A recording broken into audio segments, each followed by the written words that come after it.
Oh, wow. What a week. It's been pretty incredible. The response, the people from all around the world standing up for what's right, essentially. So here's the update. The Cull is moving forward. DOC has decided 110 hours are being pushed towards the national parks. Zero density of Tahr is the goal. All Tahr being eliminated. That's not a middle ground, and so that's why we're fighting back. Hunters aren't fighting for no culling. Hunters are fighting for a seat at the table to understand how to best manage this resource. And that's what it is, it's a resource. When it comes to identifying Tahr as either a game animal or a feral species, I see it as a game animal because it's a resource. It's an economic resource. It's a resource for food, for protein. And it's a resource for someone to go outside into the outdoors to chase this thing in the mountains that gives them much more than just the meat. We as hunters understand that there is management that needs to happen. Culling needs to happen. Hunting needs to happen.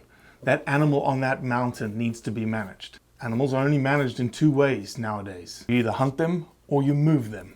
There is no other way. The idea of contraception is just being debunked left, right, and center. So I've received a lot of questions. So what would you do? Well, this is, again, just my opinion. Nobody else's. But the 1993 Tahr management plan, though revolutionary for its time, needs updating. It's almost 30 years old.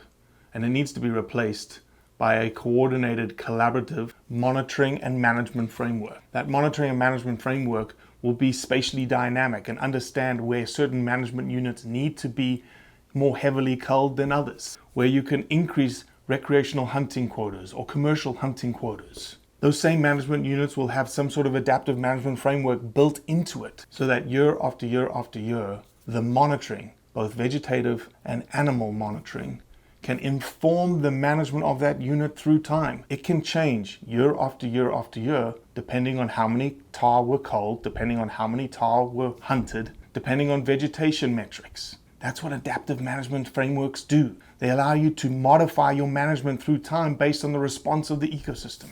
In my opinion, what do? Where is this middle ground?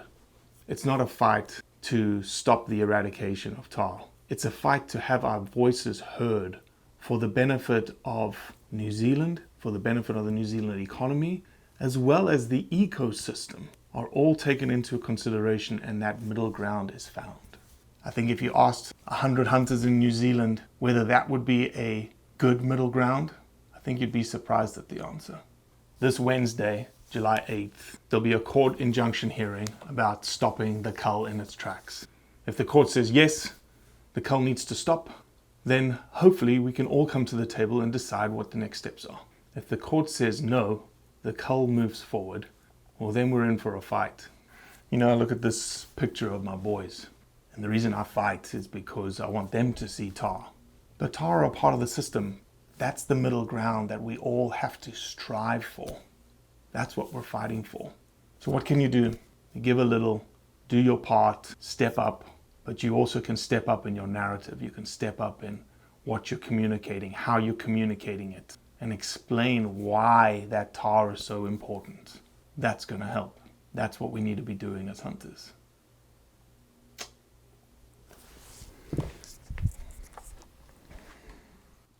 If you like this message, share it. Subscribe on our YouTube channel, follow us on Facebook, follow us on Instagram. We want to just push the message as far and wide as we possibly can. We're just grateful and humbled and just say thank you.